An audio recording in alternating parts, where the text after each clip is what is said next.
Alright, so Taylor Swift, Never Getting Back Together. I've seen a few variations demonstrating how to play the intro riff for this song, and none of them have been exactly right, so I figured I'd just go ahead and post this so it's out there, the way they play it actually on the original track. So I'll run through it so you can make sure I'm telling the truth, and then I'll show you the details of how to play it, and it's really not that difficult. So here we go.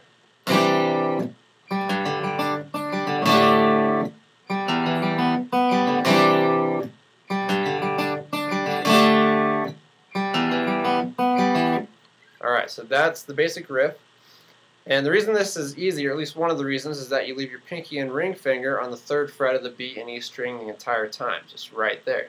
So that holds your hand in place, which means you only have to remember the bass formations for the 4 chords involved, which are the C, G, D, and E minor.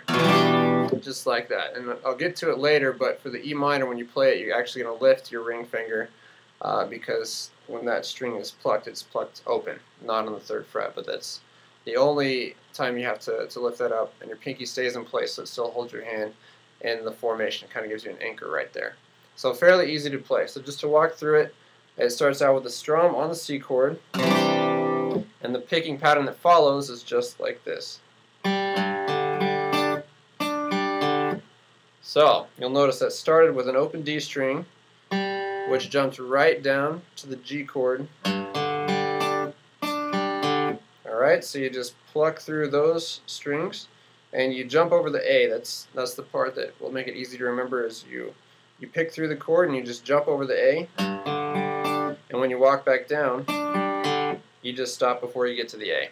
And the formation is the same when you jump over to the E minor after you play the D. So for the D it's just a simple 1 strum, and then the same pattern as before. Open D as you're jumping over to the E minor formation.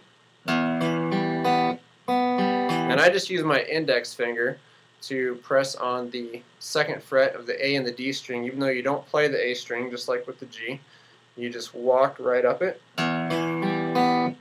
And then you'll notice also that I lifted my ring finger from the 3rd fret of the B string because it's played open, as I mentioned before, for this walkthrough of the picking.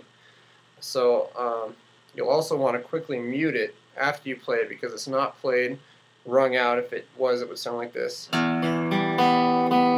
which is not how the song sounds. So you can mute it down here, resting your palm right on the string above the bridge, or you can mute it up here where you're actually fretting, and you just drop your hand down on the string to do that, to mute it. So walking through the entire thing again.